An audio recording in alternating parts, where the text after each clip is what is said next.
back to HR Talk with Ricky Baez and JC. Enjoy the show. Ladies and gentlemen, we are back for yet another fantastic episode of HR Talk. I'm JC, ushering us back into a brand new program on a brand new day. And coming to us everywhere from sunny Central Florida. The man, the myth, the legend, the guy that has the amazing sunshine on his face on a regular basis. You know him as the wise man. Some call him the shit because it's on his coffee mug. Ricky Baez. Thank you. Thank you. Appreciate you calling out my mug. That's a present from an employee. Love it. Really love it. How you doing, brother? You good? Welcome back, Ricky. I'm doing good. How are you? I'm a little bit upset. Why? Because you and I were setting up getting ready for the show, and I got an alert on my little Apple Watch here that the rocket launch literally just happened, and I missed it. I didn't even know there was a launch happening today, and I missed it. And so I'm a little bit upset. It's kind of like a daily occurrence down there now, right? You know what? You're right. In the past 5 years, we've gone from like one launch every 2 years to like 3 or 4 launches a week. It's becoming a regular occurrence. Launch. Launch. I thought you said lunch. I'm getting hungry over here. I'm getting hungry too. It's only a matter of time before Uber takes over that, right? Next thing you know, they're going to be dropping people's food from space. Could you imagine? I can actually. I mean, Amazon's currently in the works of obtaining more ships to their fleet. I think it was by the end of 2021, they might be up to like 80 or 90 airships. So they'll just randomly be dropping food from the sky to your house. So, yeah, I can see it. Have you had something delivered via a drone or no? No. Personally, No. Me neither. I read all about it, but I haven't seen anyone flying over, any drone flying over my house or over the street with a package. Let me tell you something, though. When you think about that from the perspective of like living in Florida where you don't have like telephone poles with wires everywhere, it's like, yeah, that's pretty plausible. I could see that happening. When you think about that, like in the northeastern United States where all these wires are hanging out all over the joint, Yeah. I don't know. It's going to get dicey. They got to be real good about how they do this. I mean, the worst that can happen is, I don't know, the puppy chow I ordered is going to be fried, right? That's about it. Yeah, right. And somebody's neighborhood is going to be out of. But I mean, come on, they got to build these things with some kind of intellectual knowledge of the grid they're flying through and avoid those power lines, right? Oh, you would hope so. So, hey, I worked yesterday. Why would you do that? It was one of the first times we finally had the opportunity to get out there and play music for a wedding and MC an event in New York State. And it was the weirdest experience of my entire life. It really was.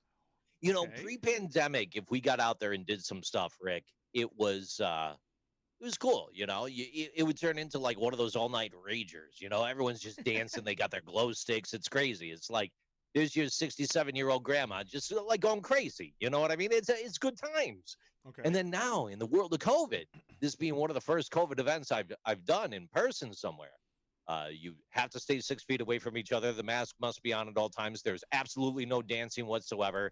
Everyone's like happy to be there, but at the same time, they're in their seats.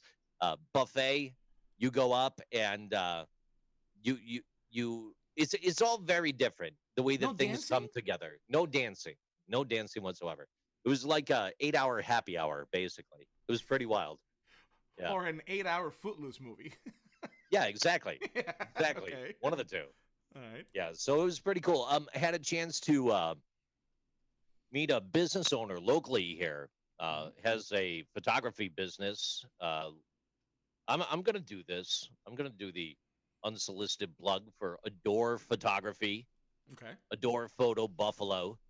The lady's name is Dana. Fantastic person. Great stories.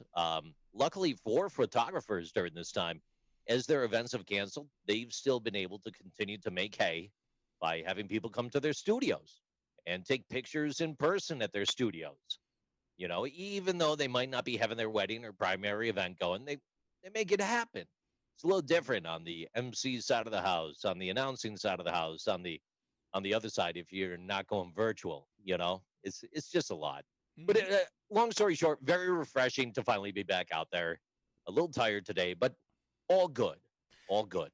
I'm curious, and I have to ask, right? So, coming from somebody who's in a state that doesn't do that, right? Doesn't put that many restrictions on a private function.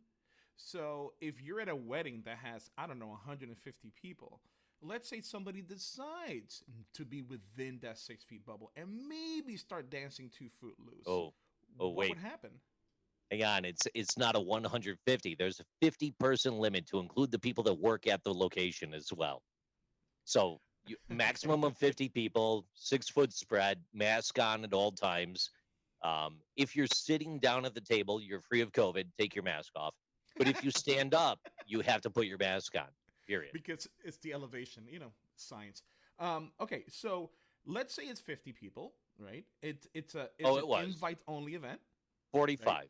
45, got it. Yeah. So you have space for Could five, you got it. imagine booking your wedding and you initially have like 220 people and now you got to trim it to 45? Yes, I can.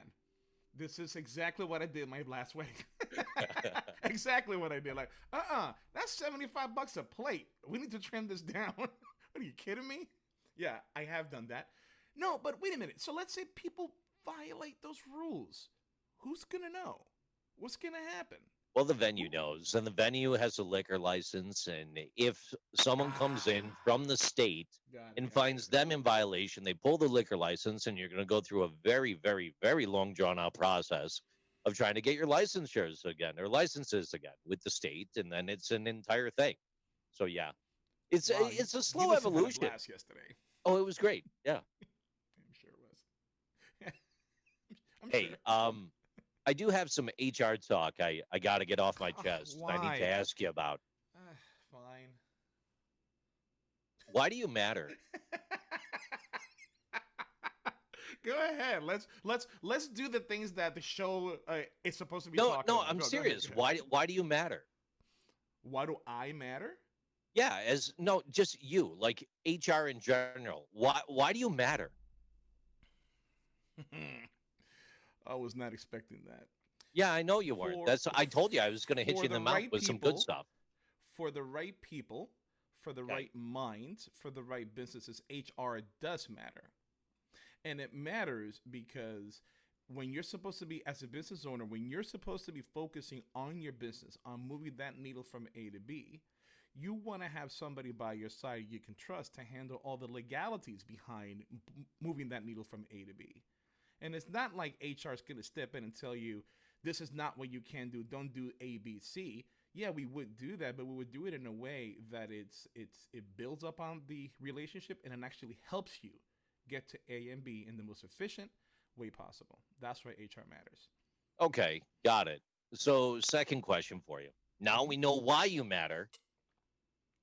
Is there too high of an expectation put on people that work within human resources? I mean, if you're part of a large company or organization, and those that are seasoned and have been around the industry for a long time, you know exactly what I'm talking about. You have people that are specialized in certain things.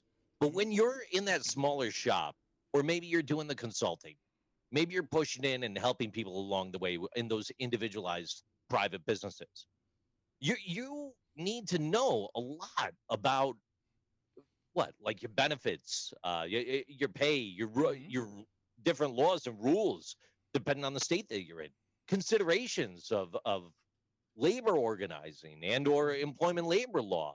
Like, Especially that. is it too much? Seriously, is it too much? Is HR right now the way it is in 2021? Is it too much for one person? Anything is too much for one person, right? So from an HR perspective, for an HR perspective, you do have to be careful how much you put on your plate. Because if you put too much on your plate, or somebody else puts it on your plate for you, and you still decide to take on that project, you still decide to take on that venture, and you're in way over your head, businesses can go bankrupt. People can lose their jobs. You can get sued. So there is a huge possibility that some people may take a bigger bite than what they can chew or swallow. So yeah, you do have to be aware of your skill set, and you have to be aware how to say no just because you want more money, right? So you do got to be careful because you could get sued. It's you make a mistake here, you're gonna get sued. You're part of an HR team that's not a large conglomerate. You don't have a lot of people supporting you along the way. Mm-hmm. The knowledge base is vast and huge. Things are constantly evolving. You've got a good feel for what's going on, but you're tapped out. You need a hand. Yeah, we talked about the C-suite. We've talked about good discussions between people to try to upsell your thoughts and processes about bringing people on or expanding the roles or reorganizing your ship in a different perspective. But at what point do you actually tap out and say, I need help? If we're not going to hire someone, we need to bring in someone from the outside to assist with this, Mm-hmm. like an independent HR practitioner to help along the way. At what? So you're asking at what Yeah. point do At you what tap point out? would you Okay. do that? Right. When would you tap out, Rick? So I would tap out. Well, I mean, it really does depend on the relationship of the person who's putting that work on you. Because Right. if I start to see that this is becoming more than what I can do, now there's a big difference in me being able to do it and me being able to do it effectively. Because I could still do XYZ at 70%, but I don't want to give C-level work, right? So it depends on the relationship that I have with my business partner or my client, where I would tell them, look, you want me to do this? I can do this. I would ask for a little bit more out of your budget because I want to give you A-level work. But if I do this right now, there's only so much of my time that can go around. There's only so much I can prioritize. Now, if you're going to come back and tell me, you know what, go ahead and do it, and that's it, I will respectfully decline because I care more about my name and my credibility than an extra $5,000 on a project, right? So I would have to have that backbone to have that conversation with that CEO, with that business partner, even if it affects my pocketbook right now. Because what I'm trying to do is protect my name and my credibility, so it doesn't affect my pocketbook later on. Because these folks You, talk. you've got evolution taking place. You've got people that have been let go during these COVID times. You've got Mm-hmm. people that have been around for quite some time. You've got to change into the guard. Maybe someone that's been in that seasoned HR role is done. They're giving up. Not Mm. giving up altogether on like life, It but they're happens. giving up. They're Yeah, giving I up get on it. your business. I get it. They've come to the realization that, hey, I am of retirement age. I don't need to keep dealing with this. Why am I hanging on? I'm out. I'm done. So now, Okay.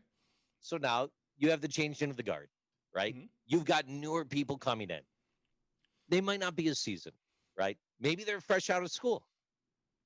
They have expectations that supersede what they learned to get that piece of paper, to get that job. At some point along the way, they need to know more than what they're told that they need. They only know what they know. They don't know what they don't know. The hell is going on?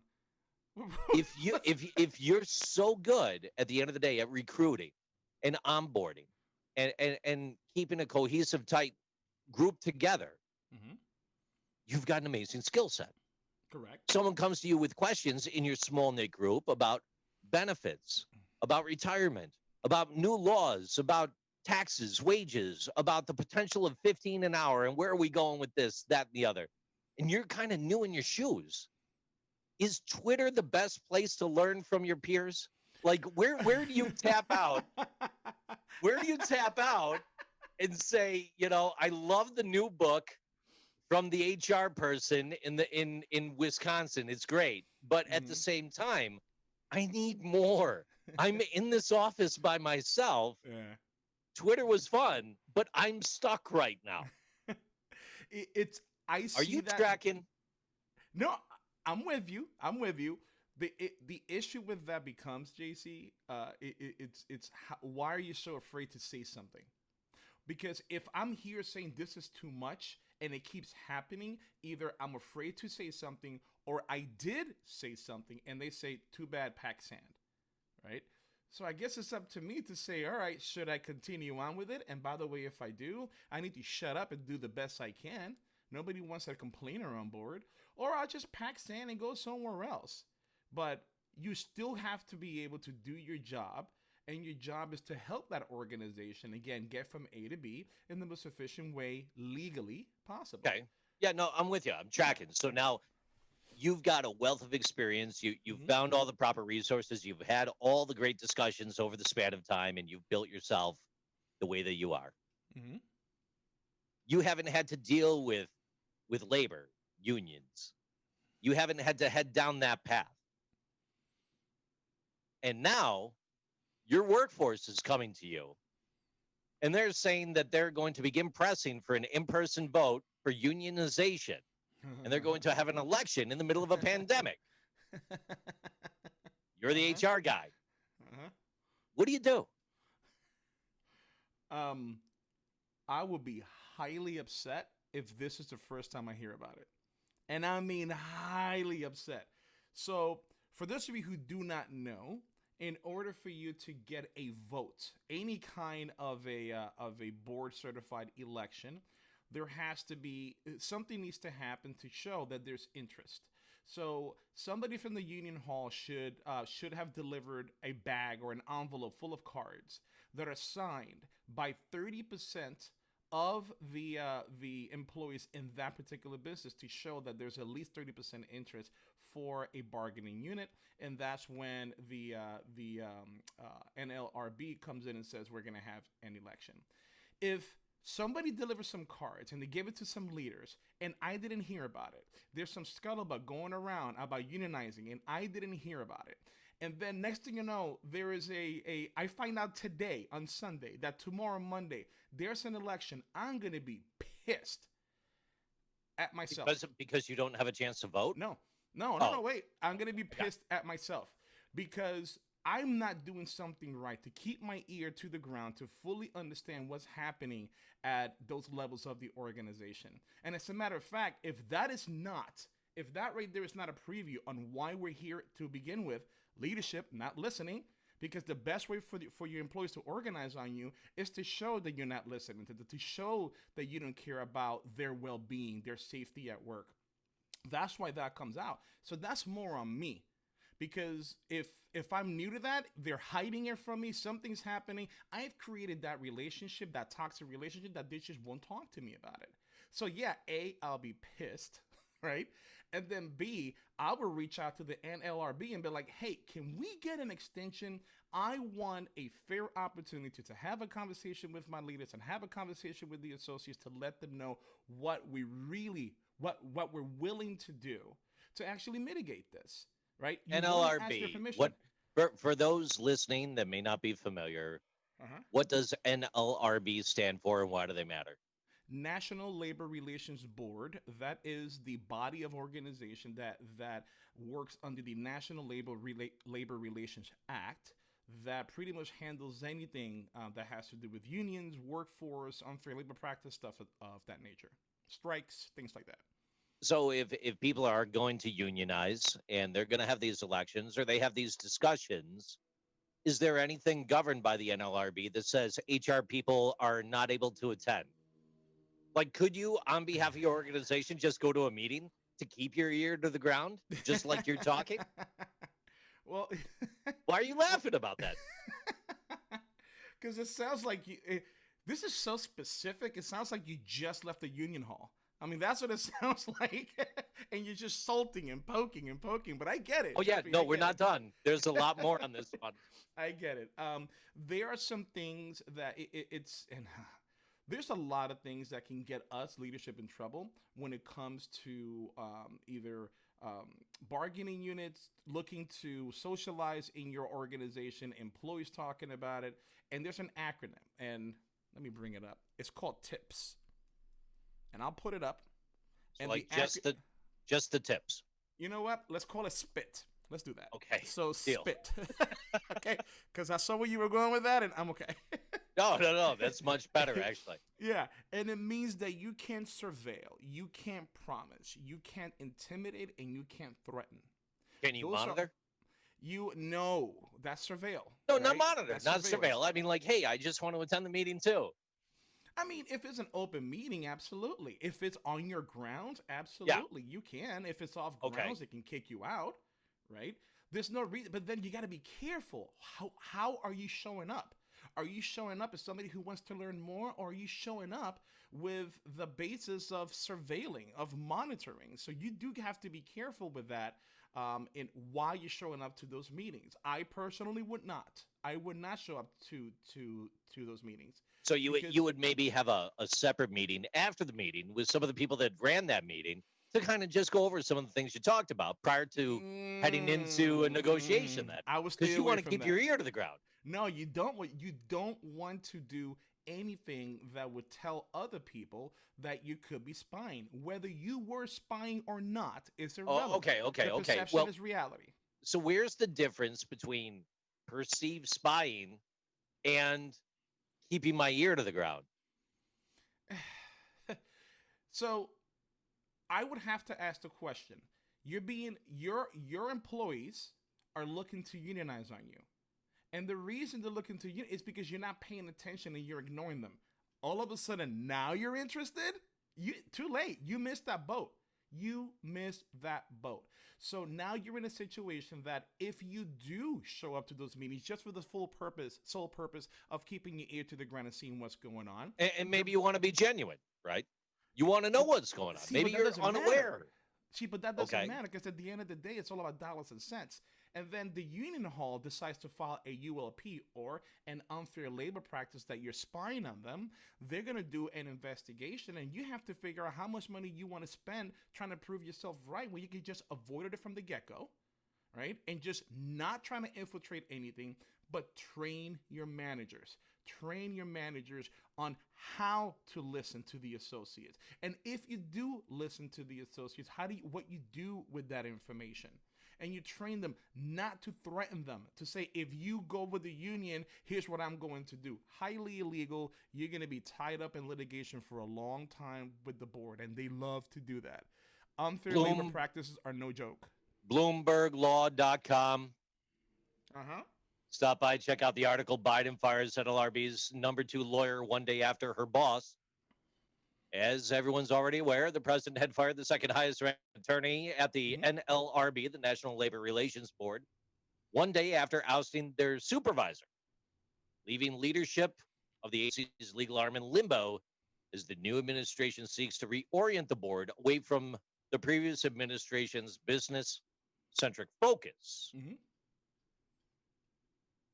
That was There's a expected. lot going on here. That was So, expected.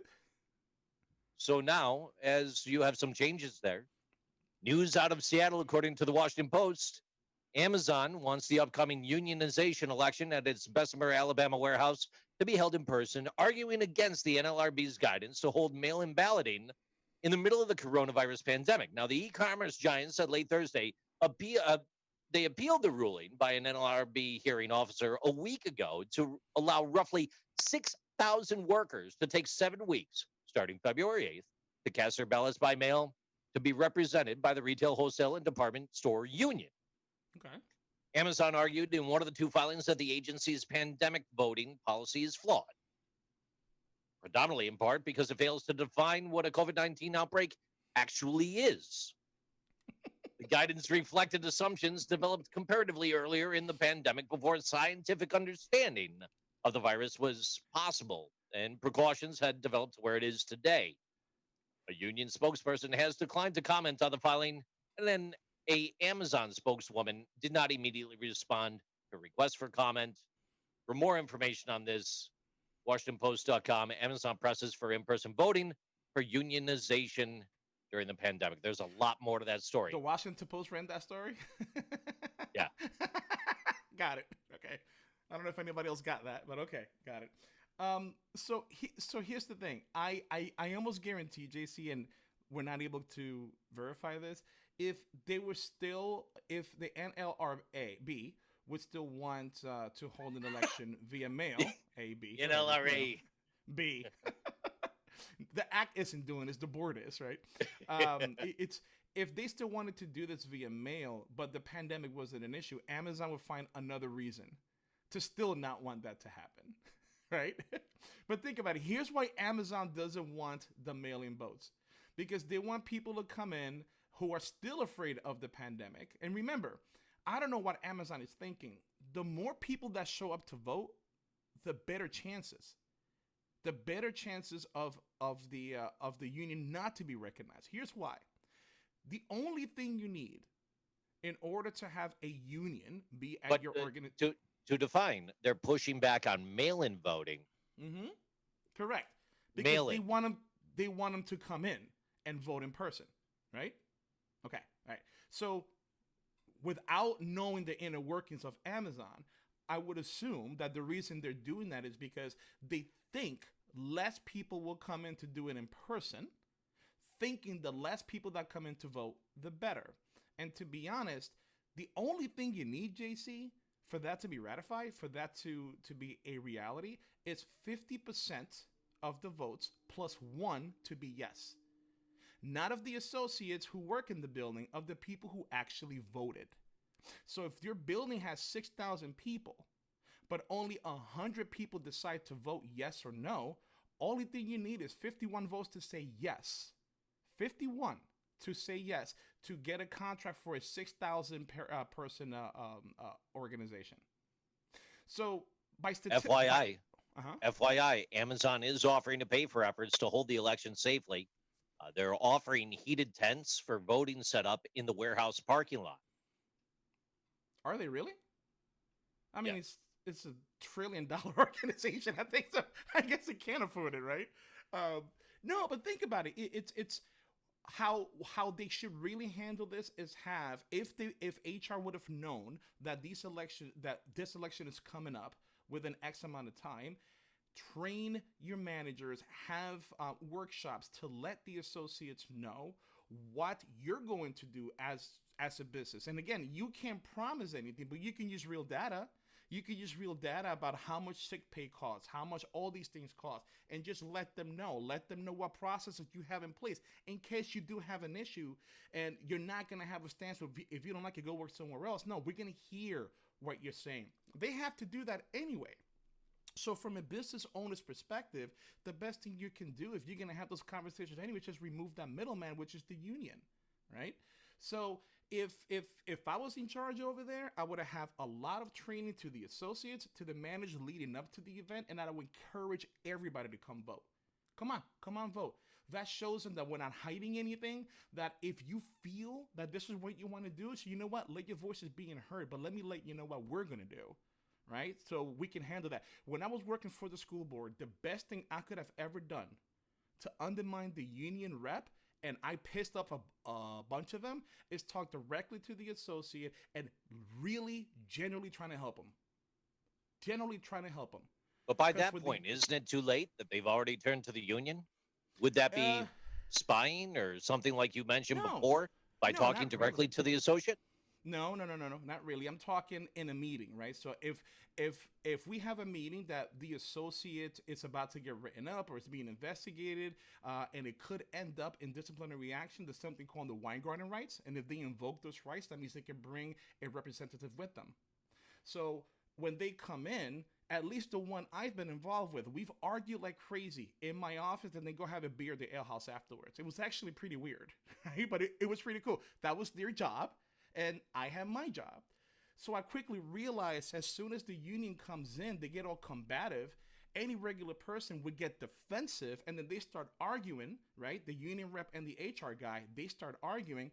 And then when the union rep and the associate leaves, the union rep says, you see how hard he was fighting to get you as fired? I got your back. And that keeps union dues coming in. But what if I remove that whole stigma? What if the person comes in and regardless of the union rep arguing and saying all these things of what I'm doing wrong, and I just kill them with kindness, and I look at the associate, I'm like, what do you want here? Just tell me what you want. I'm going to tell you what you did wrong, but maybe I misunderstood. Help me understand what's going on. And then you have that conversation to where it takes out that whole stigma that this union guy's there for you, and they get even more mad, right? Because I left them out of that conversation. The law says they can be there. I don't have to engage too much into it, especially if I feel like you're talking down to me. So I'm going to talk to the associate, and that's what I did. So guess what happened, brother? Next thing you know, word got around, holy shit, HRs really want to work with you. And next thing you know what? They're not invoking the Weingarten rights at all, right? And if that keeps happening over and over and over again, I'm not saying in a span of 6 months, but if years of doing that, at least in the state of Florida, the associate's going to think, why the hell am I paying all these dues every 2 weeks? So where does it go wrong? Where does it go wrong where that tactic fails working with a union rep in the room? From an HR perspective? Yeah. When you fight because you're defensive. What do you mean? So what are you talking about? Like that. Exactly like that. What do you mean? Why are you talking that way? What are you talking about right now? Hey, Mike. You wanted to tell me. Hey, Mike. I just wanted to hear. Go ahead, union guy. Go ahead. After you, please. No, go ahead. That's what I'm saying. So, like I was trying to tell you before, you picked up the kid. You know, I don't understand why you have to try to talk over me right now. I'm trying to talk to Mike. I'm trying to represent the representative that's in the room. Isn't it annoying though? Like this type of talk, I can't stand this. You know, it drives me nuts when I hear it. I'm used to it. It's crazy, I am the world's most patient guy. I could sit there and listen to that all day. But if I laser focus on helping this person out, I can ignore shit like that all day, and it drives them crazy. So at what point? At what point do you say to yourself, "Okay, this meeting's been going for an hour, and I need to reiterate that I understood the words you said in English"? Mm-hmm. Okay. What's the question? I just asked it. So at what point do you have to just lay it out there and be like, look, you've repeated the same thing 3 times. We're on the same page. Mm-hmm. I understand what you just said. Completely good, crystal clear. We don't need to continue. I already answered your question. This meeting is over. Is there anything else you want to add that would help me in my investigation? And the union person will say, are you going to exonerate the employee? Well, we're not there yet. We have to investigate. That's what investigation is. What if they push back, though, right then? Right? Huh? What if they push back and say, I didn't even realize we were under investigation until you just told me right now? Then why are you here? Because the only reason you're here is because the Weingarten rights was invoked, and that is invoked whenever the associate is being called into HR to a meeting that could result into an investigation. If you anytime I get called into HR. Anytime I get called into HR, I'm going to bring them with me. Well, I'm just going to do that, no matter what. We give the associates the opportunity to invoke that right, and we tell them it is entirely up to you. But you have to let me know within 24 hours if you're going to bring somebody. Oh, you're bringing an attorney? I'm going to need more time because now I got to bring my attorney. Wait, you're bringing your sister? I don't know about that. Right? It depends on the organization. Right? But you know what, though? But I do want to caution people. This is the way I do it. This is the way Ricky does it, right? Is it the right way? It's the right way for you based on your communication style, your personality. Exactly. It's the way it works for me because you do not want to give any indication that you are not willing to play ball. I'm sorry, not play ball. That you're not putting forth a good faith effort to have a lively conversation. But I make it difficult for them. I'm not going to lie. I do make it difficult. Help me understand why you're here, union guy. Oh, okay, is that what's going on? Mr. Mike, what do you need? What's going on? How can I help you here? Right? So I give them a little bit of bait. That way they don't go back and file an unfair labor practice saying I'm not willing to play ball, because I should be able to engage in a lively debate and lively discussion. But I'm going to make it difficult for them because at the end of the day, what I'm trying to do, to do what's right for the associate. We got a contract. The contract is different, right? Now that we have the contract, let's talk about to better understand that contract. That way you don't make the same mistake over again. I'm not trying to get you fired. I'm trying to get you to understand this to the point that you come to work, do your job, get the money, and then go home and have a good life. Boom, done. Who doesn't want to know that? And union people hate that. JC, I had a stapler thrown at me. I had coffee thrown at me because these union guys get pissed. A staple? Like one staple? A stapler. A stapler. Oh, yeah. Entire stapler. Yeah. Got it. The whole thing, man. Threw it at me. I was quick enough to move, and I hit a button, and the 89-year-old security guard escorted him out. It was hilarious. It really was, right? But as an HR person, the worst thing you can do is match the union people's energy. You cannot do that. Mhm. What if you would have gotten hit by that stapler? What would have happened afterwards? Look, if I would have What gotten was the hit, next course of action after you get hit by a stapler in your own office? now, from my perspective, right? I'm Yes, like, you just your hit me with a perspective. stapler. That's assault. This meeting is over. You guys, please leave. I'll let you know when we can reconvene again. And by the way, Mr. Union guy, we're gonna have a conversation later. Not with me, but I am gonna report that because that is assault. So you would just take the hit, the blood would be coming down your face, and you would say it calmly, just like that. I mean, I'm a calm person, and it takes a lot to piss me off, JC. So You again, wouldn't even ask, "What are you doing?" no, I mean, I Why did know. you just hit me with the stapler? No, no, I will acknowledge it. You just hit me with a stapler. Roger that. All right, here's what's gonna happen, right? Because I'm not gonna punch the guy back. I'm not in danger, right? I could claim self-defense, but that doesn't kind of work at. I don't know. It doesn't It was a work at the stapler. office. It was kind of dangerous. Well, yeah, it's kind of dangerous, right? But again, you have to dissect what is self-defense. You're trying to get away from danger. If you get up and throw it at me and then sit back down and wait for my reaction, am I Oh in my God. danger? No, There it I'm is. not.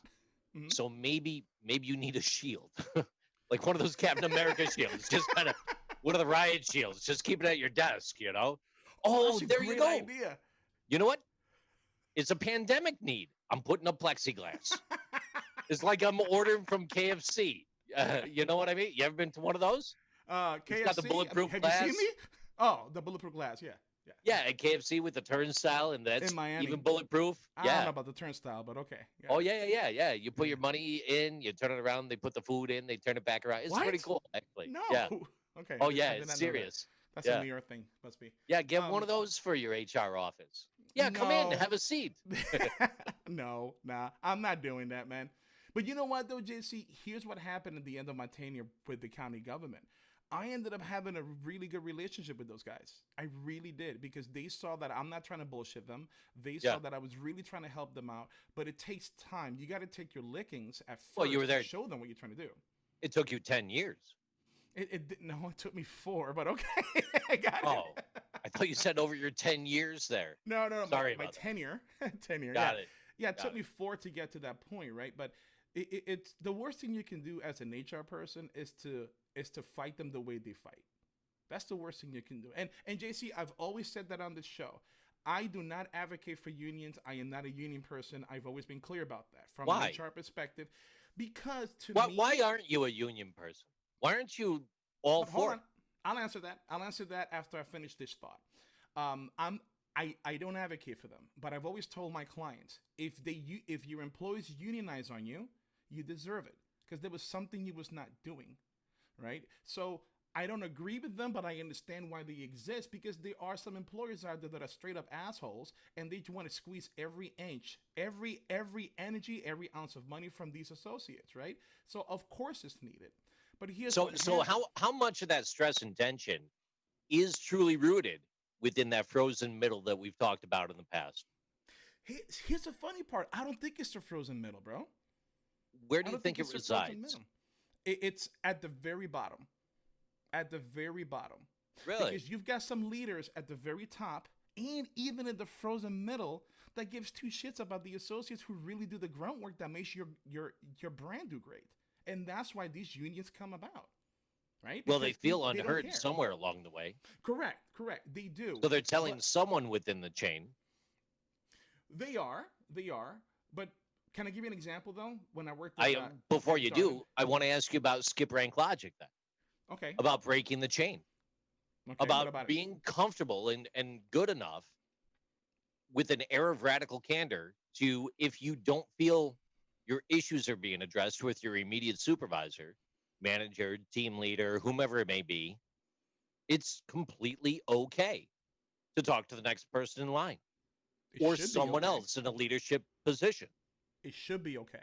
It should be. But it's not at a lot of organizations. Exactly. Correct. And I feel Elon Musk has it right. He's got it right. He's got it right when he says you don't have to go up the chain of command. If you have an idea or a concern, you should be able to talk to anybody anywhere in the organization to make sure you get your point heard.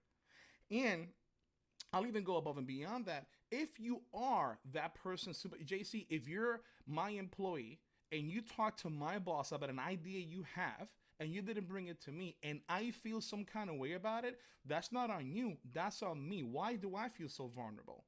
Why do I feel some kind of way? He's got his talent. He doesn't feel comfortable with me. That's fine. Go above. I don't care about that.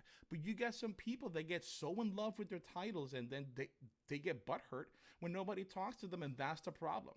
That's probably what creates that frozen middle, to be honest. Right? So it's I shouldn't have any issue with that. Those issues that you say you gotta come to me and then you come to me, I don't do shit with it. Guess what's gonna happen? You're putting all the ingredients in a pot. Next thing you know, you're gonna throw it in the oven, come out, boom, union. That's a perfect ingredient. Question for you here then. So as we move forward towards some of the new things that are being discussed, the potential of a national $15 an hour minimum wage, if people do push more closer towards unionizing in various shops, how much of a push do you think you're going to begin to see from people that are currently making $20 an hour, $18 an hour? That happens. Hey, that happens. I know. Come on, expound upon this. So this is where this example comes in. When I worked at Darden, I was one of 10 employee relations managers for the entire company. I made up 50% of the employee relations managers that spoke Spanish and had union experience.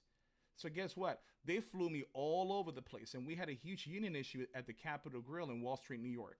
And I flew up there, spent some time up there. And instead of showing up in my suit, because the Capitol Grill, you got to show up decked out. Instead of showing up in my suit and just having to sit down with the managing partner and all these people, I just showed up ready to work. I talked to the managing partner. I'm like, hey, I'm here. I'll talk to you later. I'm going to go to the back real quick. Because I already knew kind of what was going on. So I went in there. I went to the back. I just started working. Hey, what do you need? Because if I go in there and announce myself, dude, it will stop everything. Hey, hi, I'm Ricky Bias. I'm an anti-union guy from corporate. Hi, how are you? Come talk to me. No. What I'm going to do, I don't know if you've ever been to the back of the house of a restaurant. It is hectic. It is hectic. Just go in there and just find somebody who's struggling. Hey, what do you need? Oh, help me with this. Got you. Boom, start working. What do you need? Boom, start working. After 3 hours, we're taking a break. Not in your suit. Not in your suit. No. Okay. Not in my suit and tie. Now, again, I don't advise everybody to this worked for me because how I come across to people, right? Well, you're attempting to build trust at that point. I understand. Yeah. And so we're taking a break. And so are you from the other Capitol Grill over by the Crasher building and everything? No, actually, I'm from corporate. I just came up here and I just came up to see how you guys are doing, see how everything's doing. So I figured I'll start off by working in the back. And that hit them. So at first they're like, are you spying on us? I'm, no. Here's my name, Ricky Bias, blah, blah, blah. Exactly the first thought that came in my head. Yeah. To tell you the truth. Yeah. But here's the thing though, right? But they are already comparing the relationship because we were joking, talking about the music. Now, if I would have heard some things, right? But it's here's the thing. We were joking, having a good time, right? I told him, hey, I just came back to help. Here's what's going on. So anyway, long story short, I built a relationship with them. It worked, right?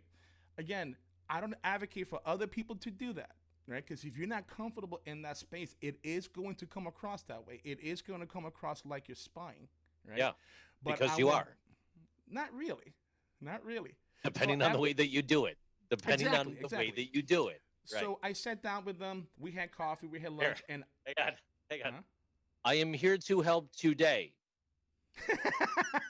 I would like to assist you. Yeah.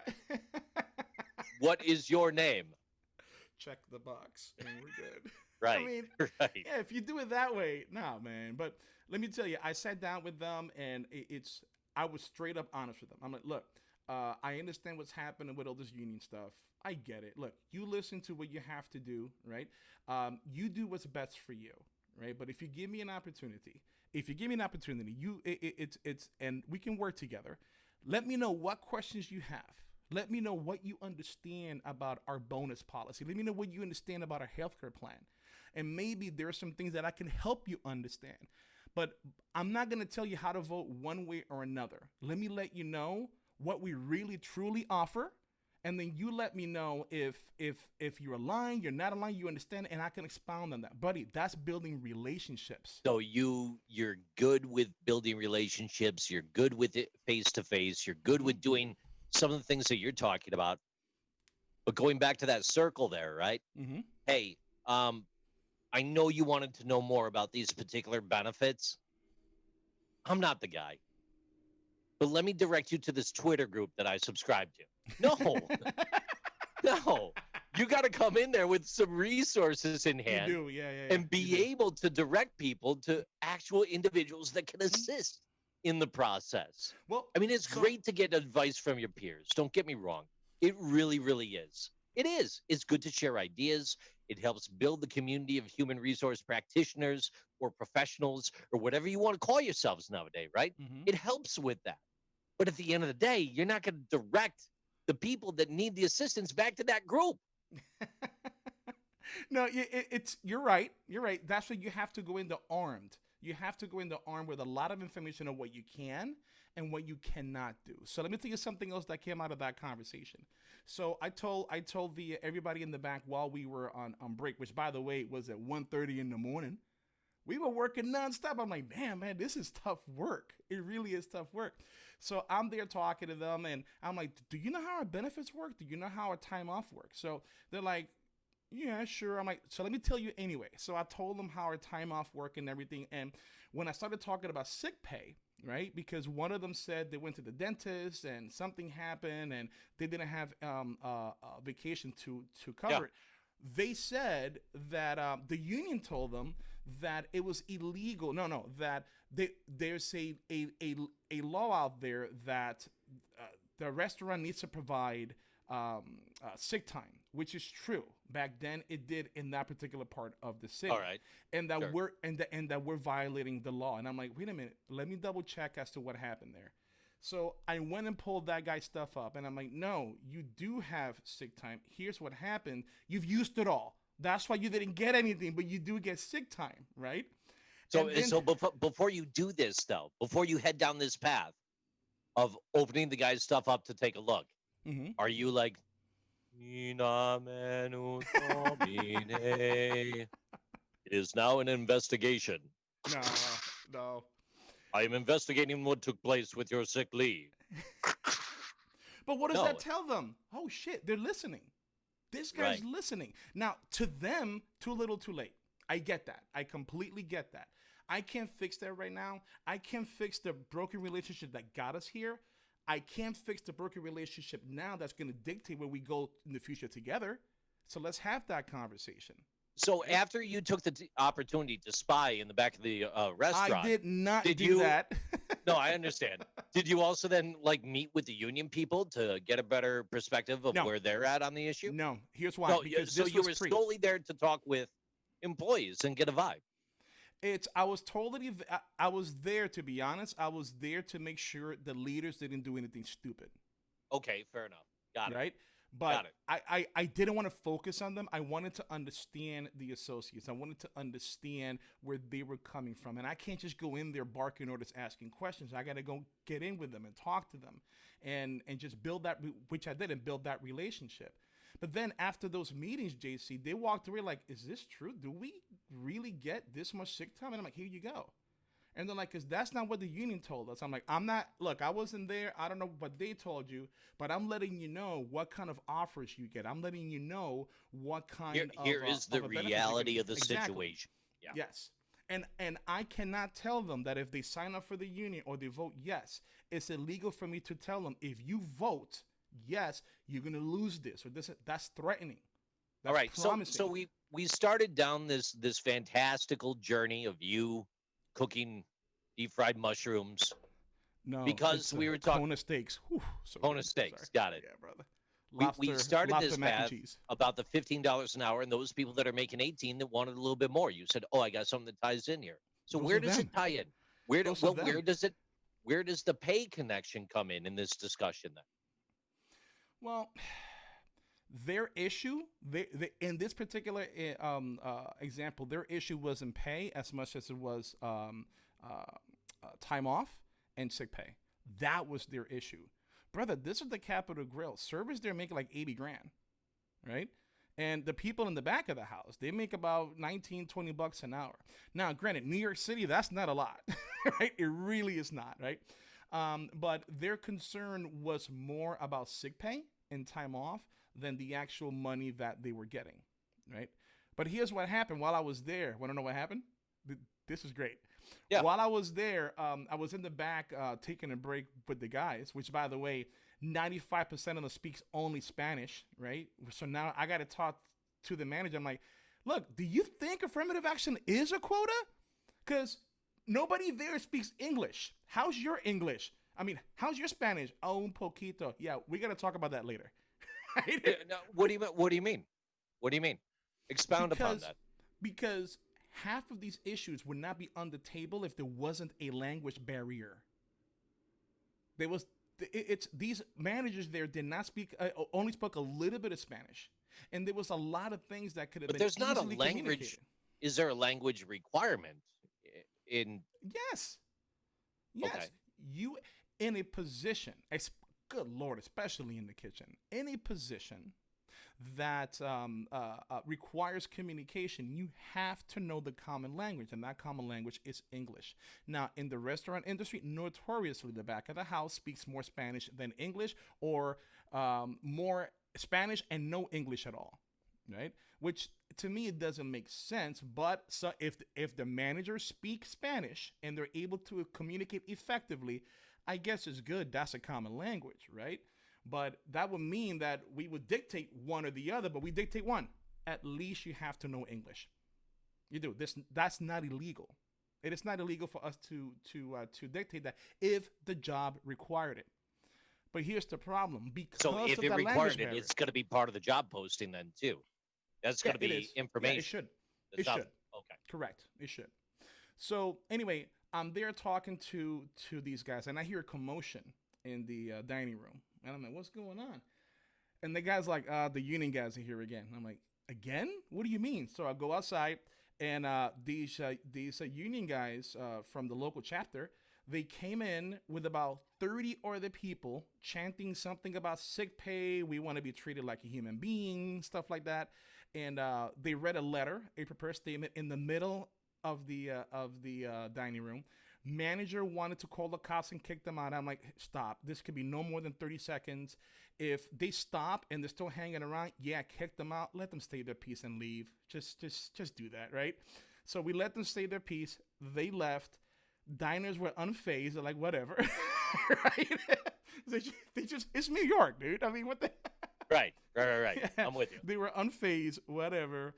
And then I went, that's when I started talking to the managers, having a conversation with them, asking them, I'm like, look, does this happen often? What's going on? Blah, blah, blah, blah.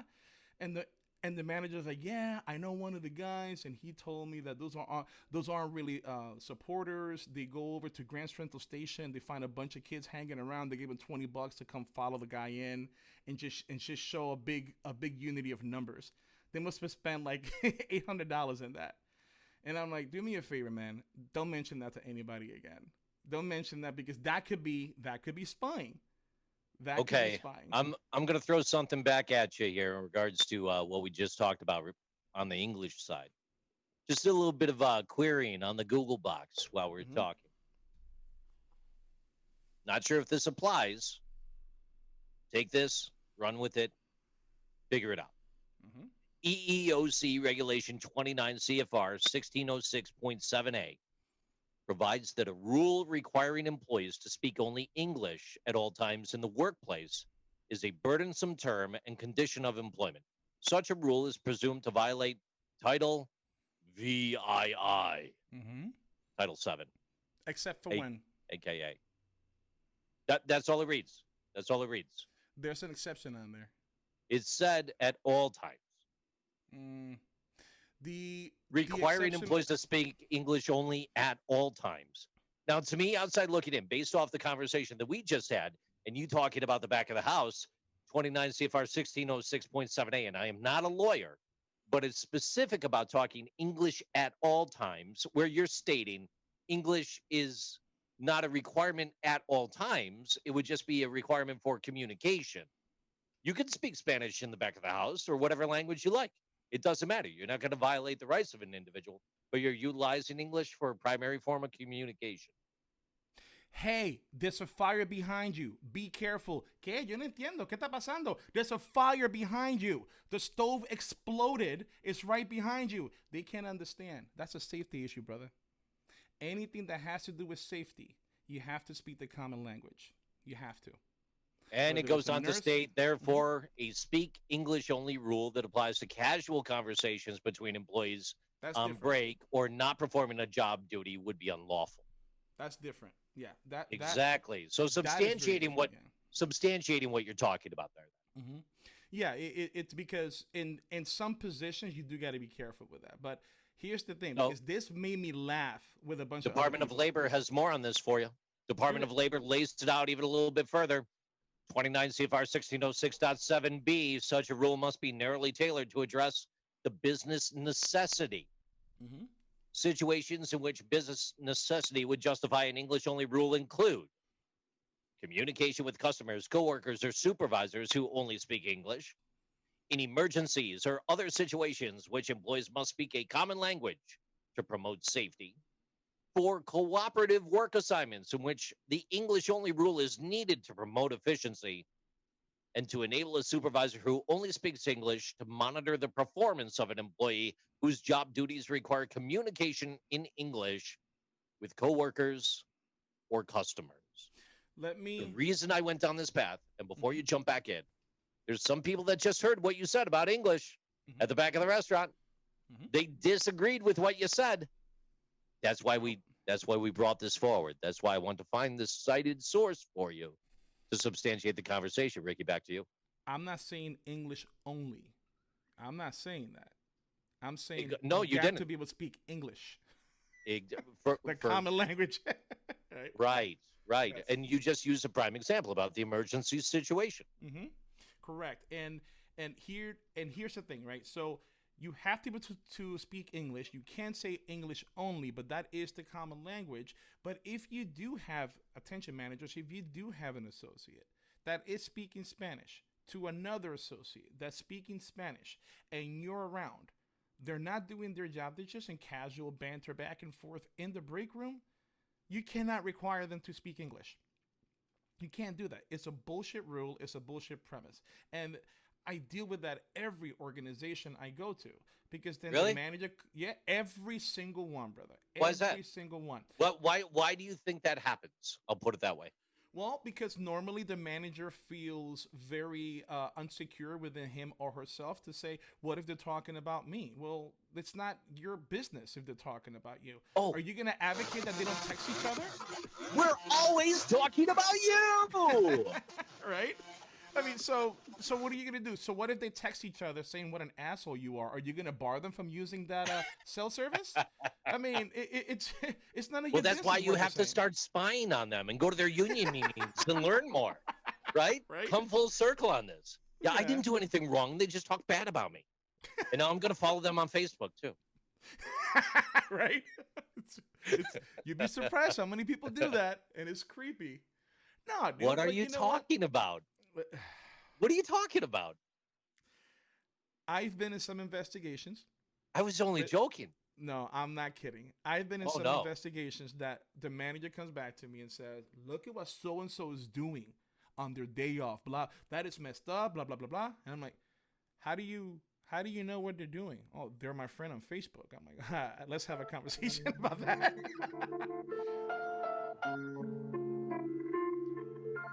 Ladies and gentlemen, let this be a lesson. If you have associates, they report to you, and all you want to do is spy on them and drop dimes on them of everything they're doing on their time off, and this somehow brings you joy because you don't have a life, please know, stop being an asshole. Don't do it for that reason. Be a kind-hearted human being. And I do mean being, not the bean, like JC likes to imply.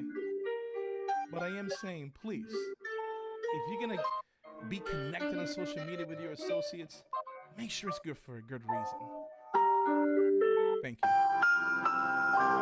Make a lot bless America. what that was. Ladies and gentlemen, we are at the top of the hour in HR Talk here. You're listening to HR Talk Podcast with Ricky Baez, and JC.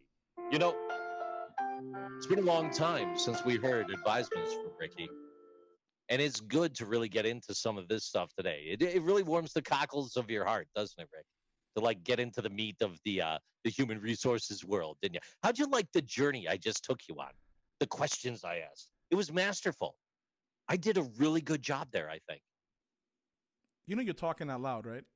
Yeah, I know. Okay. Hey, you know what else we're going to do out loud? All right. Here's something else we're doing out loud right now.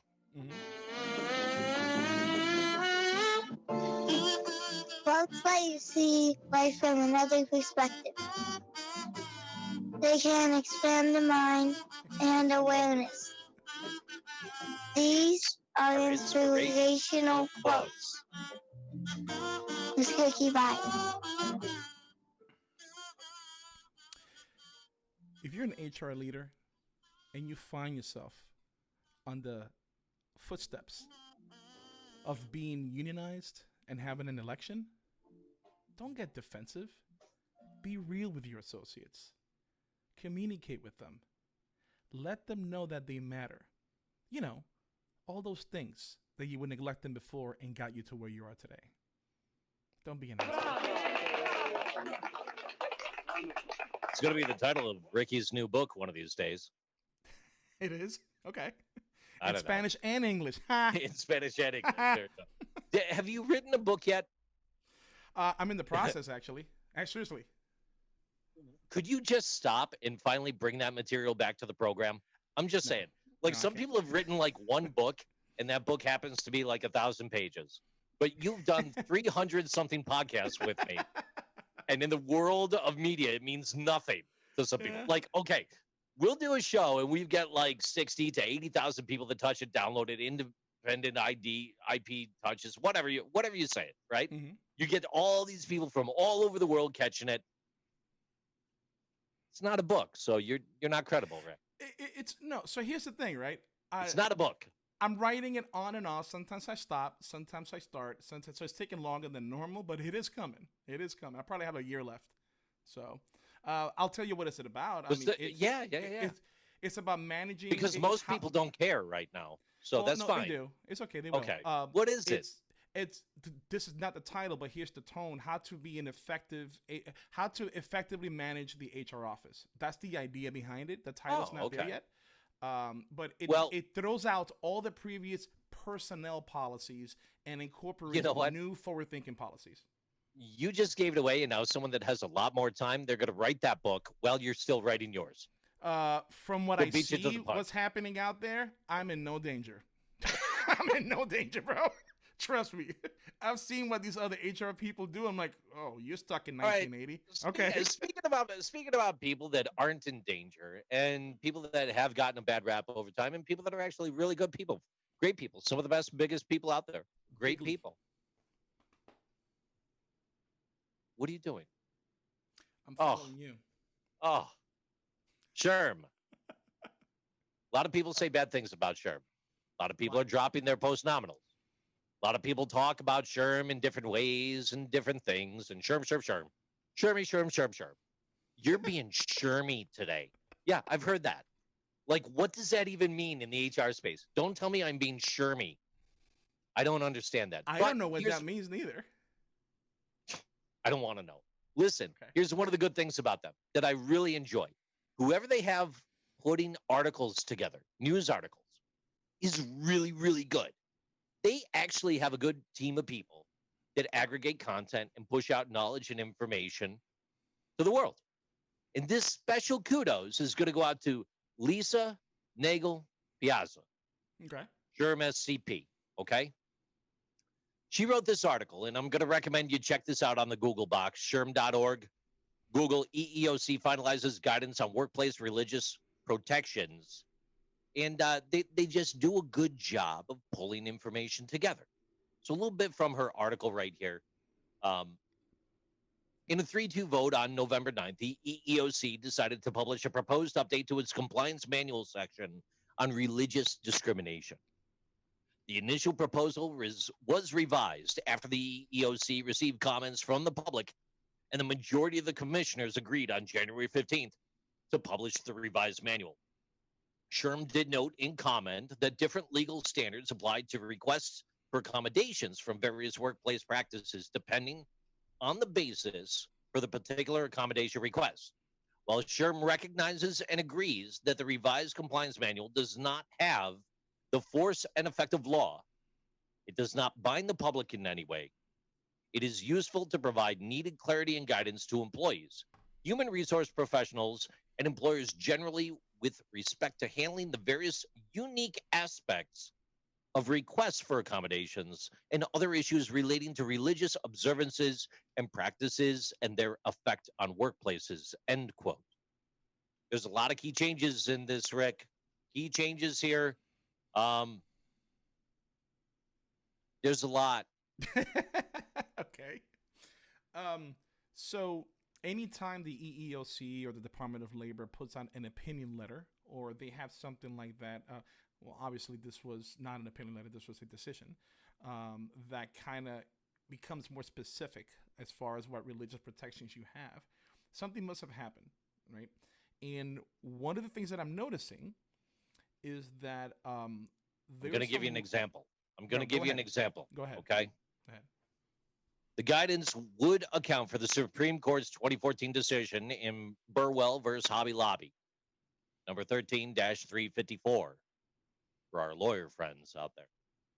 In that case, the court said federal government could not enforce the Affordable Care Act's contraceptive coverage mandate against a closely held corporation because the requirement conflicted with the owner's religious beliefs. In the 2015 Supreme Court sided with the EEOC in a case alleging religious discrimination because retailer Abercrombie & Fitch refused to hire an applicant whose headscarf, which was worn for religious reasons, did not conform to the dress code policy. Supreme Court held that an employer may not refuse to hire an applicant and the need for religious accommodation is a very motivating factor in the employer's decision unless the accommodation would pose an undue hardship. Mm-hmm. So there's a lot of mixed reviews. There's a lot of EEOC updates that have gone into effect, like the EEO1 data processings that we talked about previously. But some of the revisions here in what was published the other day include updates about employee protection from religious discrimination related to reasonable accommodations and harassment. Another great example with that, JC, would be that if you worked at Hooters and you had a lot of people that applied to be that waitress position, and one of the ladies who applied, maybe their religious belief is that they have to wear, and I'm sorry, I forgot what that garb is called, but they got to be fully, completely covered, right? From head to toe, right? So now I don't work for Hooters, but I do know Hooters has a specific brand that they need to uphold to. So I'm pretty sure that Hooters could not hire that one person to be a waitress who wears those garbs and actually state that's the reason why, because doing so would create an undue hardship for their business, because their business is not necessarily selling wings, they sell a brand. And they have a specific image that if they don't keep up with that image, that brand will be quote unquote tarnished.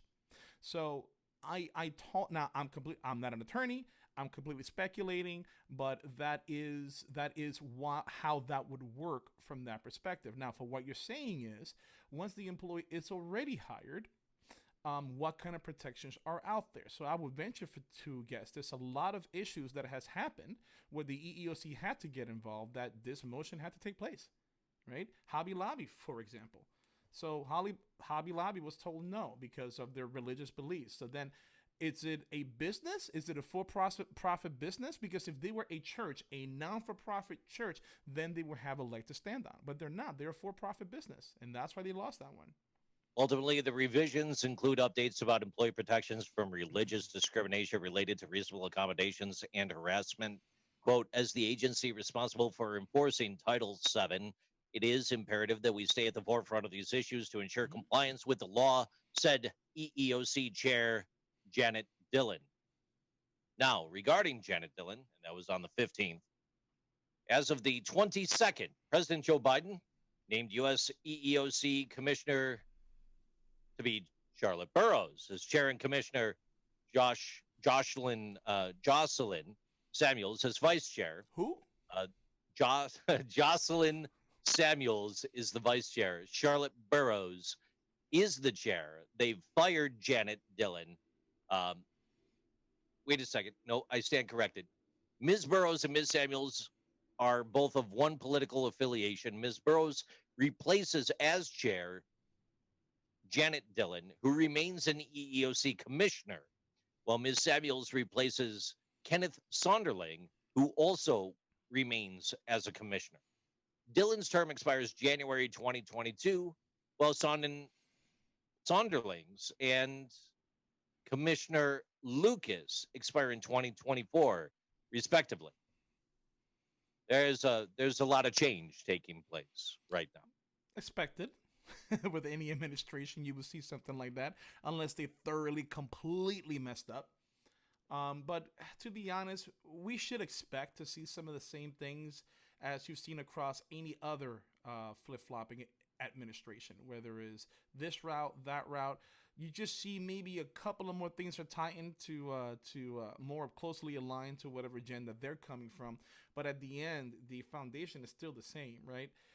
You as a business leader, don't focus too much on what religion people are practicing, unless that practice of religion at work truly interferes with the job that you're doing, right? If it's because you don't like it, it doesn't matter, right? Is it interfering with work? Then yeah, maybe you do have to get involved, but come on, let the associates practice what they want, so long as it's not bothering anybody else. So, being played out. It's time for current events. Current events this week is brought to you in part by spy devices that Ricky uses when he heads to the back of restaurants. Absolutely not. I'm kidding. Bad joke there. Bad joke. Hey, your first actual current event story. We've been talking current events all week, but it's not a current event show. I mean, this week we did hone in pretty heavily there on union stuff, and we learned how much Ricky hates unions. So I thank you. All right, so your first current event story right here is coming to us from the New York Post. And before I bring it to the table, did you want to say anything derogatory about the New York Post? Like you did the Washington Post? No. I didn't say anything derogatory. I'm just saying they're reporting on their boss. This was written by Dory Luak. A New York City man chooses to go to jail rather than give his dog back to his employer. The pest control professional is in a fight with his former employer, M&M Environmental in Queens, over his dog. My dog is my best friend, said the employee named Merrick, who even has a tattoo of the dog on his leg. I've committed to this dog a long time ago, and nothing's going to come between me and her. Merrick is 37. He had worked with Roxy for 4 years, inspecting commercial and residential properties all over the world in their area, rather. But before he was laid off from the company in March. Now, although the dog had been provided by M&M, which covered her food and veterinary bills, she's lived with Merrick and his wife, Joanna. The pair have been inseparable. Okay. They enjoy long walks together, hikes, trips to Bear Mountain, vacations to Woodstock. Merrick and his dog do many things. But this turned very, quote, rough, R-U-F-F. No, this is for educational and informational purposes only. Please stop by NewYorkPost.com for the full story. But rather than pivot and work for M&M as a COVID cleaner without Roxy, because he, after the pandemic started, he chose to be laid off. Rather than working without the dog, he returned his company vehicle, credit cards, and equipment, but not the dog, explaining that a manager had said to him, "You're going to keep Roxy, right?" So on June 25th, the company sent a letter to the employee calling the dog company property, demanding that the dog be returned ASAP.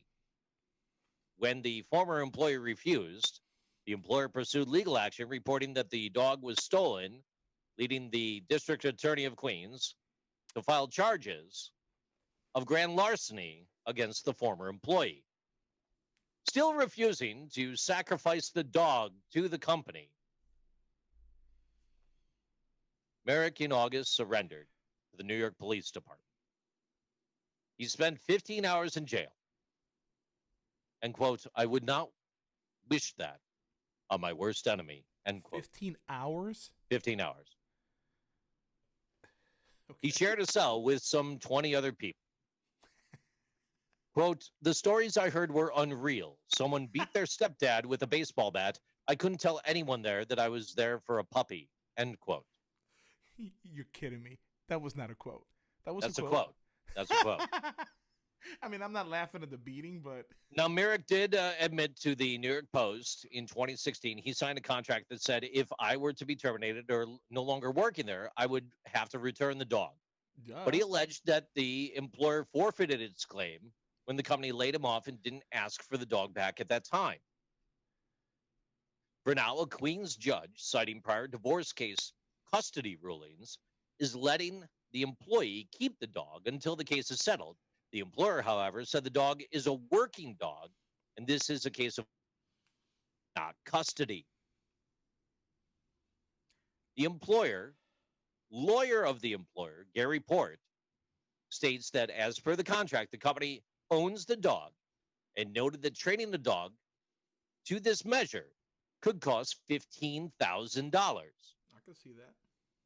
The lawyer added that allowing the employee to keep the dog would set a dangerous precedent because the employee ultimately got attached to the dog. Maybe at the end of the day, he wants to set up his own business with this highly trained pooch. Loved ones have tried to convince the former employee to just walk away. Quote, my family said, give the dog back. You can get another one. End quote. The former employee, Merrick, stated, but I've emptied out my bank account, spent time in jail. What else could they throw at me? I will fight this to the end. So, animal custody. Over to you. JC. Oh, by the way, real quick, once again, NewYorkPost.com. Educational informational bend right here, written by Dory Luwak. Find her on the Twitter as well. New York City man chooses to go to jail rather than give a dog back to his employer. Many details were left out. Stop by, read the article for the full look on that. Over to you.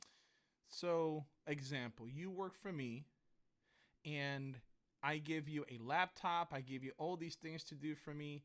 I lay you off. I forget to get that laptop from you. 2 months later, I'm like, hey, give me that laptop back. You still have it.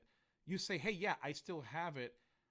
You're going to say that's still yours because me forgetting to retrieve that back from you, it's not me bequeathing it to you, right? I'm not giving it to you. So how is that the same with the dog?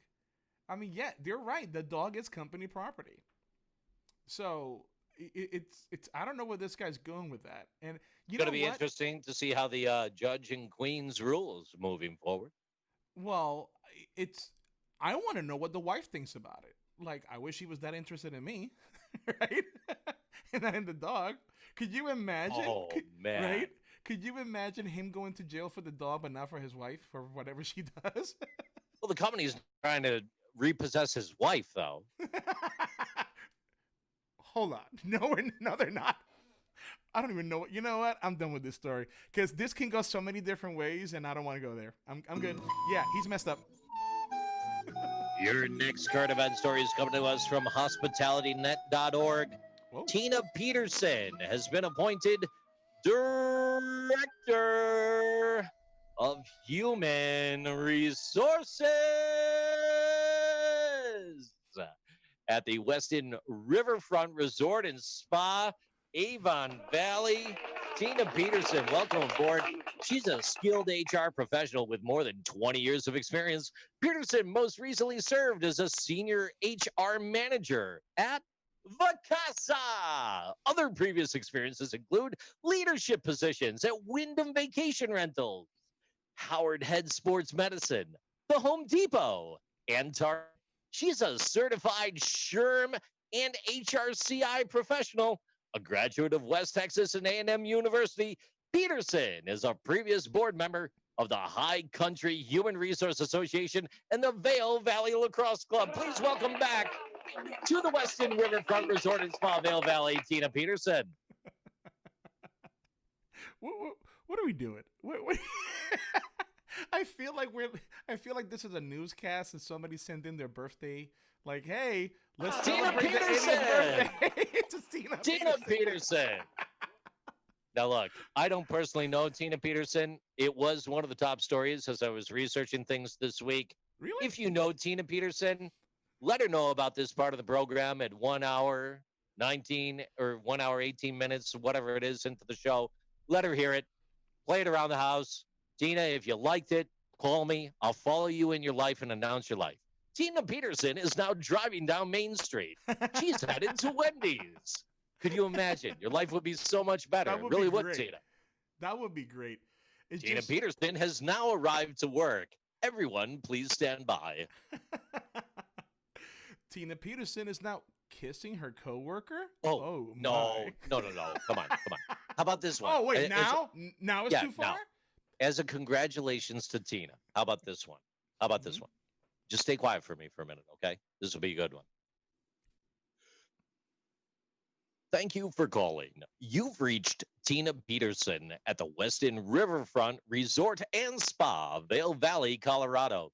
She is the Director of Human Resources and not available to take your call at this time. Please leave a message at the sound of the tone, and Tina will be right back with you. El beep.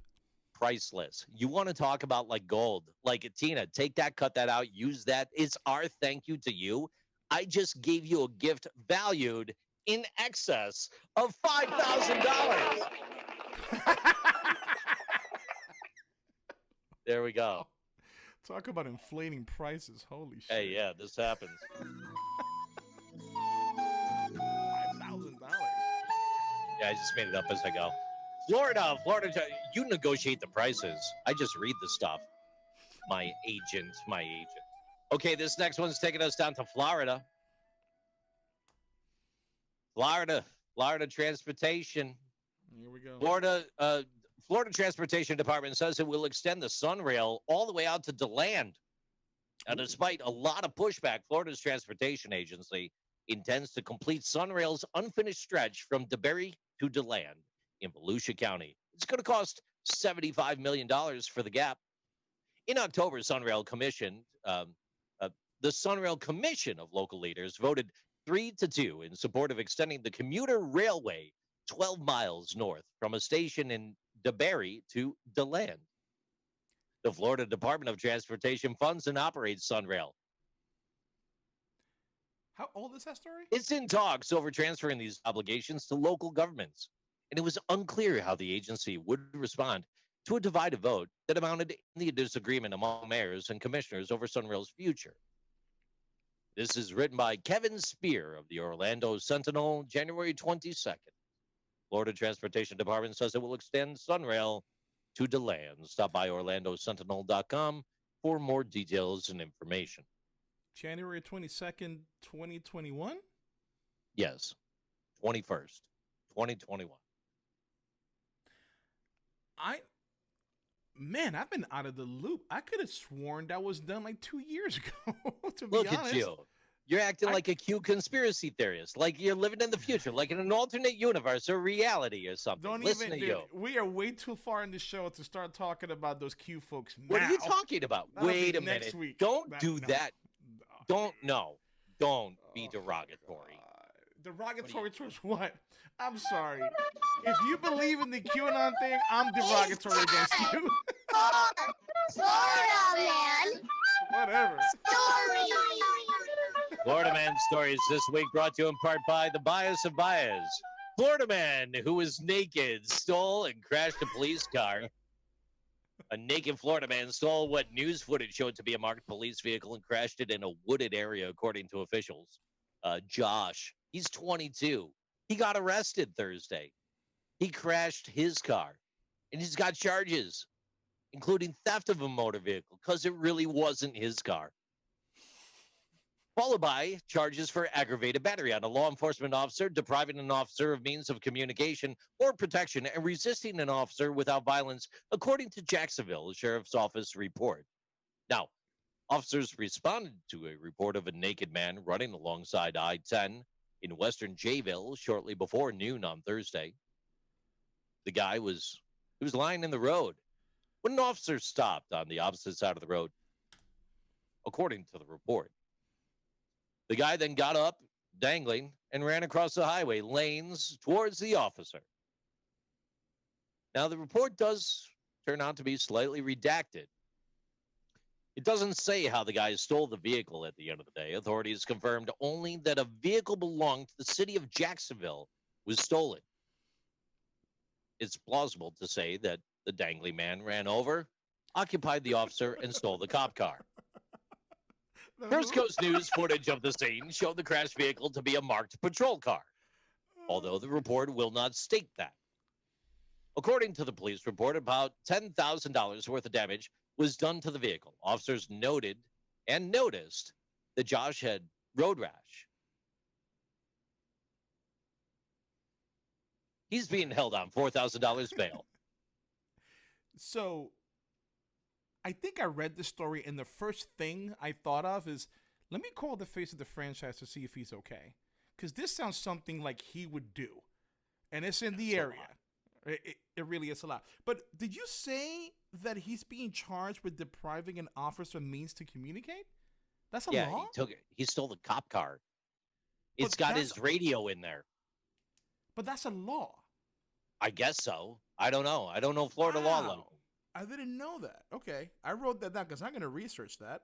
I mean, obviously you steal that, but I didn't know there's a specific law that says if you deprive an officer the means to communicate. So if an officer loses his radio, he comes to you and says, hey, I need to use your phone. You say no. You're going to be charged? That's the first thing that came to mind. I've never really thought about it. I'm thinking about it now, and it's hurting. It's not. It's okay. We are in that part of the program where it's time for final thoughts. Wait. That being said, yes, Ricky Bias. Hold on. Back to that story though. Bringing it home to HR. Oh no. Right? If you recognize, so let's say you as a business owner, you recognize that guy. Hey, and that's other people Josh. He's supposed to be at work. Bye, Josh. Have fun. Looking for another job because you can't get fired. And Hey man, why Josh leave here but his pants are in the lunchroom? It sounded just like the face. I almost said his name. I'm not going to do it. It sounded just like the face. God, we need him back.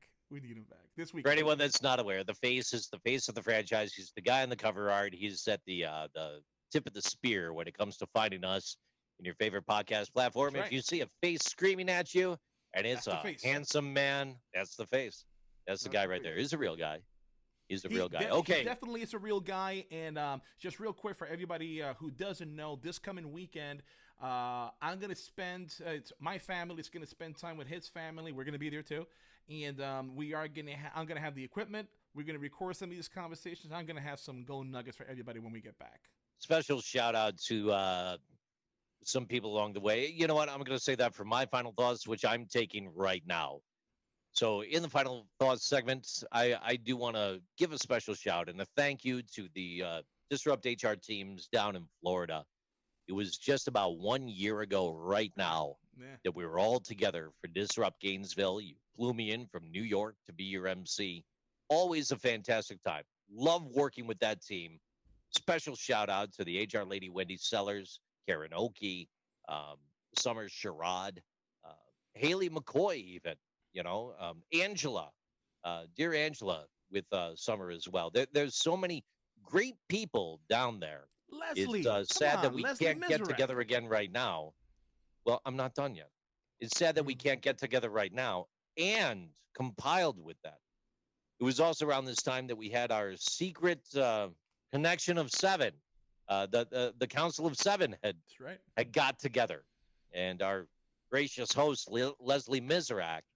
My heart goes out to you. It's been way too long not seeing you, and we do need to get the council together again for another good discussion on the topics of business, human resources, and maybe drink some old-fashioned cocktails along the way. Yes. So do look forward to a future where we have the opportunity to do that again and all be together. With that being said, final thoughts, Ricky. Over to you. Boy, we covered a heck of a spectrum today. We went deep in union territory, and I want to say this, guys. It's I don't know of any HR person that can tell you, yeah, we love unions. I don't think they're gonna say that, but they are gonna say they do understand the reason they're there. They do understand the reason they exist. What you heard today is what I did in that time when I was dealing with unions, and I'm not an attorney, but I do know my way around. Neither am I. Yeah, and neither is JC. But I do know my way around those union conversations. So what you heard today is what I do, and that's what works for me. And it worked for me because I know how to navigate those conversations. Folks, if you know that you are knee deep in union issues, do not go at it alone. Get yourself a seasoned HR veteran. Get yourself a seasoned union attorney. That is the best way that you're able to combat this, right? But or talk with your friends on Twitter. Talk with your friends on Twitter for entertainment when you take a break from doing the real work. Yes, sir. That's what you need to do, right? But at the end of the day, it's if you get unionized on, it is for a reason. And you can't change that reason. What you can change is what happens going forward. So get yourself some good, skilled labor attorneys. Get yourself a good, skilled HR team. But at the end of the day, just do what's best for the associates and treat them right, and you're never going to have issues.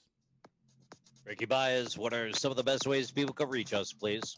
Twitter, now you can say that. Facebook, Instagram, TikTok, even Snapchat. Go ahead and find that screaming face. HR Talk with Ricky Baez and JC. And you can download us from your favorite podcast platform. Give us a like. Let us know what you think. JC and I got some things in the pike. We're going to get some interesting news coming in the next couple of weeks on what this year is going to look like for both Baez Learning and HR Talk. And some other things are in the works. You might see us live on the road, but once we're ready to announce those, we'll do it. So stand by. And ladies and gentlemen, if you haven't already done so, take the opportunity to stop by hrtalkpodcast.com. Might be a little bit confusing at first to find the RSS feed, but look, just go ahead, click on HR Talk. Hit the hamburger in the upper right, HR Talk Podcast, if it takes you to the Baez Co main page. Once you get there, you can subscribe to our RSS feed. Why this is important. If you do not subscribe to a podcast platform that currently possesses us in there, you can still subscribe to our RSS feed. Put us into your favorite podcast platform. Aggregate us. Put us out there. We're certainly available for you, and we have not yet been canceled. And we like to keep it that way. On behalf of Ricky Baez, the face of the franchise, the entire HR Talk podcast team, to include our new intern. It's been our pleasure to be here tonight. I'm JC. Drive safe. Have a good night. Yeah, man. The people to aggravate us? No. Aggregate. The new intern is doing a lot of the social media now. Who's the new intern? The student that I was telling you about before. The HR person. Super the one cool. that filed a sexual harassment complaint? Hang on. Let me stop recording real quick.